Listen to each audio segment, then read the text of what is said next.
Baik, selamat malam. Malam ini kita coba untuk bahas pertemuan kita selanjutnya yang ketujuh adalah metode kalkulus matriks. Bagaimana analisa struktur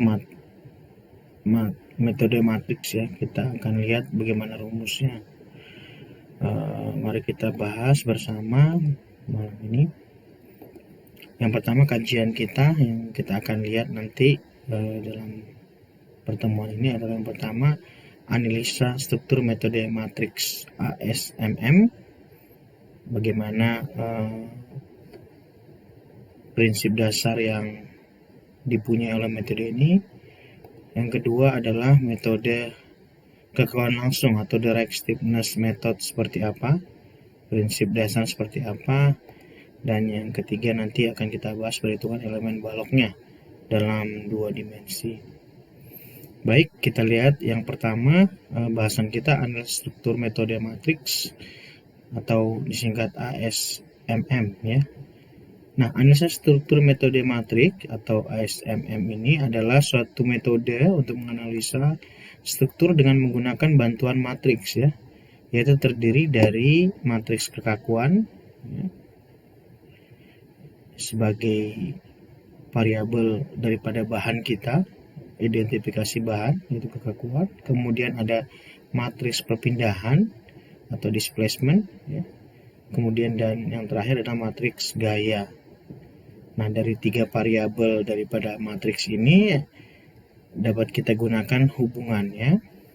Di sini matriks P sama dengan matriks kekakuan dikali dengan matriks perpindahan, di mana di sini P sama dengan matriks gaya, K sama dengan matriks kekakuan, U sama dengan matriks perpindahan. Nah, salah satu cara digunakan untuk menyelesaikan persamaan di atas yaitu dengan metode kekakuan ya. Jadi ini yang kita akan bahas lebih lanjut. Nah, pada metode kekakuan, variabel yang tidak diketahui besarannya ialah perpindahan titik simpul struktur.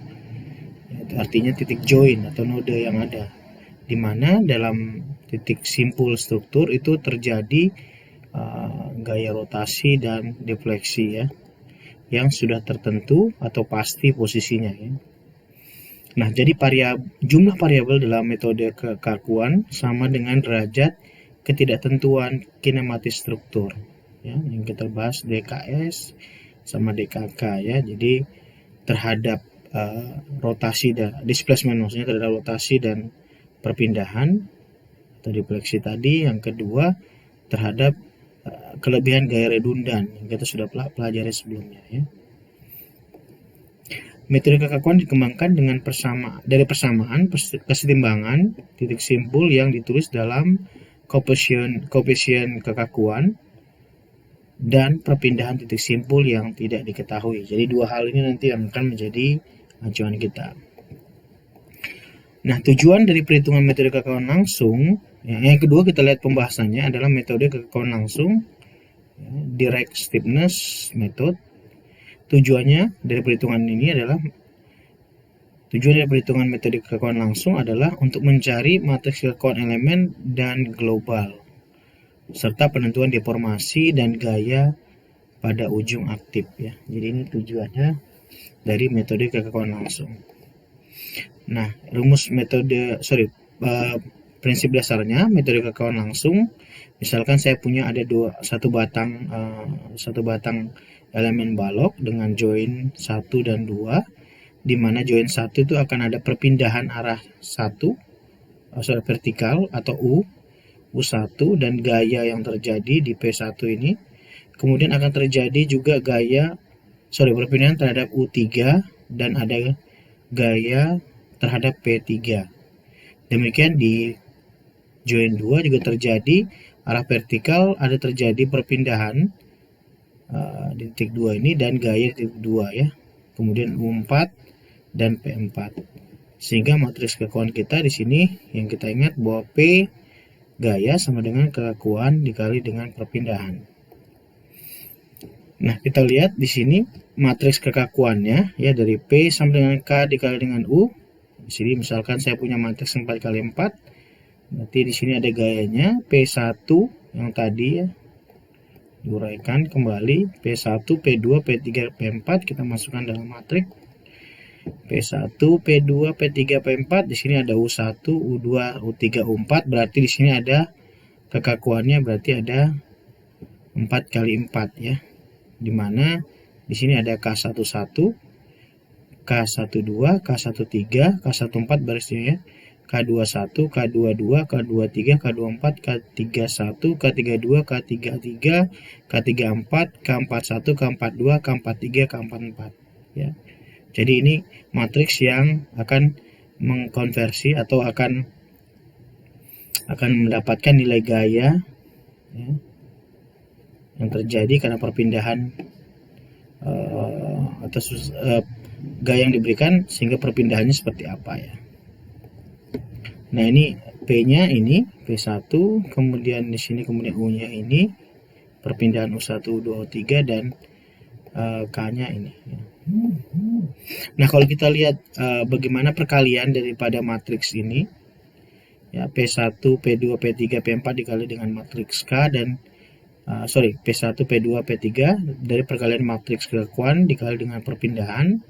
Kita tahu bahwa rumus perkalian kita ya di sini bahwa baris dikali dengan kolom ya, baris pertama dikali kolom ya, dapatnya P1. Untuk mendapatkan P1 sama dengan baris dikali dengan kolom.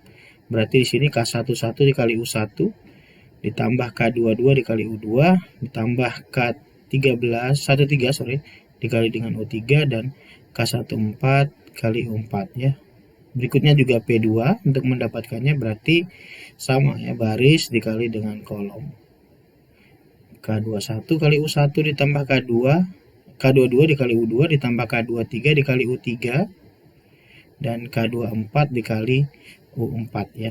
Berikutnya juga untuk mendapatkan P3 sama baris dikali kolom. Baris dikali kolom. P4 juga sama, baris dikali dengan kolom ya.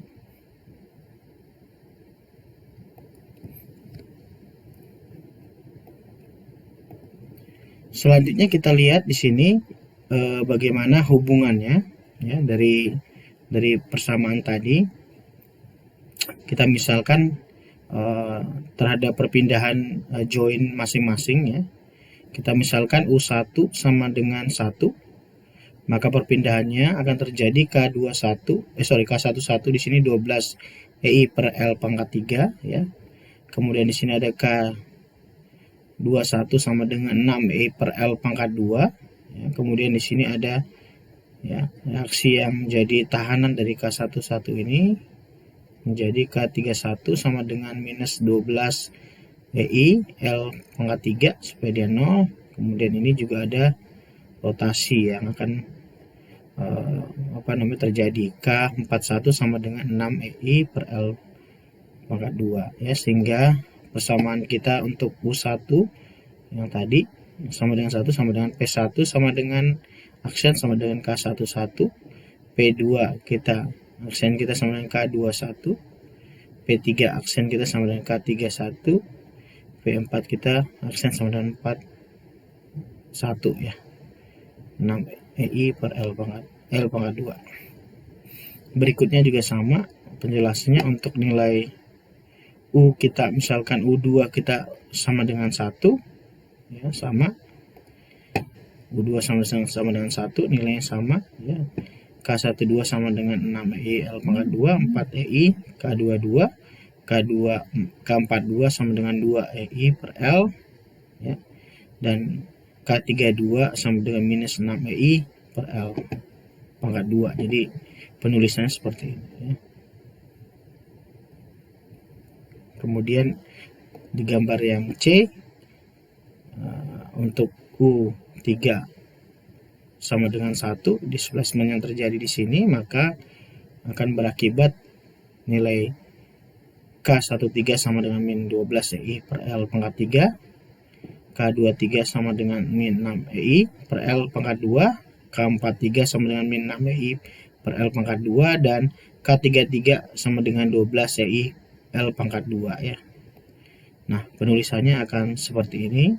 Dan yang terakhir yang D, jika U4 nya sama dengan 1 displacement-nya ya, berarti K14 sama dengan 6EI per L pangkat 2, K24 sama dengan 2EI per L, K44 sama dengan 4EI per L, K34 sama dengan 6EI per L pangkat 2 ya. Ini rumusnya dan bisa dituliskan ya. U4 sama dengan 1 sama dengan P1 sama dengan P1 aksen sama dengan K14, P2 sama dengan K24, P3 sama dengan K34, P4K sama dengan K44 ya. Sehingga saya bisa kelompokkan bahwa matriks kekakuan kita di sini 4 kali 4, matriks K sama dengan K11 ya, K21, K31, K41, K12, K22, K32, K42, K13, K23, K33, K43, K14, K24, K34, K44 ya. Nah, dari mana nilainya tadi yang sudah kita dapatkan? Di mana nilai gambar A tadi ini poin value-nya 12EI L pangkat 3, 6EI per L per 2, min 12EI per L3, 6EI per L2. Kemudian yang B yang ini yang sudah kita dapatkan, dan yang C yang ini rumusnya, dan yang D ini. Dan di sini kita lihat nilai baris kedua, kolom kedua K22 sama dengan K44 ya. Di sini juga sama, berarti di sini K42 sama dengan K24 ya nilainya. Sehingga persamaan kekakuan kita ini yang akan dipakai dalam setiap perhitungan kita nanti selanjutnya ya. Rumusnya sudah baku. Nah, jika pada batang bekerja gaya aksial, misalkan saya punya batang seperti ini ya, aksial, berarti ada U1 P1 ya, ada U2 P2 sepanjang bentang L EA, maka ini yang batang yang yang searah. Kemudian di sini ada batang tekan, misalkan U1 sama dengan 1 misalkan ya asumsinya, maka K11 sama dengan EA per L, K21 sama dengan min EA per L ya. Jadi ini artinya dia batang tekan ya, U1 sama dengan K22 sama dengan EA per L.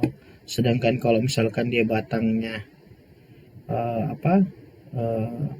tarik misalkan ya, berarti K12 sama dengan minus EA per L karena dia arah ke kiri dan ini arah ke kanan ya. K22 sama dengan EA per L. U2 sama dengan 1 perpanjangannya ya.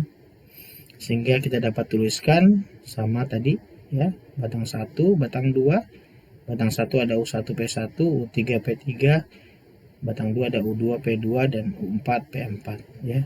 Nah, apabila matriks kekakuan elemen dengan melibatkan gaya aksial, maka matriks kita akan menjadi 6 kali 6 ya.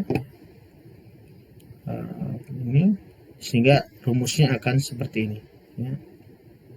Ya, akan seperti ini rumusnya. Dengan memperhitungkan ada gaya aksial. Ya. EA per L minus EA per L penambahannya ya. Minus EA per L min EA per L ya. Ini selebihnya 000. Ini rumus yang untuk melibatkan ada gaya aksial. Jadi kita sudah pelajari di sini poinnya adalah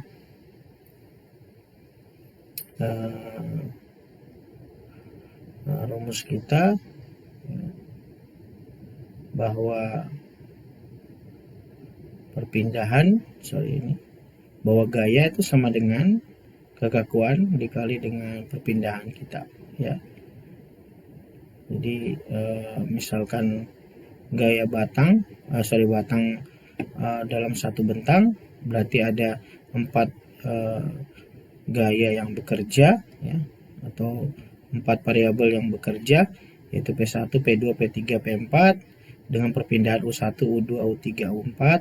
Maka kekakuan kita karena 4 berarti 4 kali 4, maka kekakuan kita akan seperti ini: K11, K21, K31, K41, K12, K22, K32, K42, K13, K23, K33, K43, K14, K24, K34, K44 dengan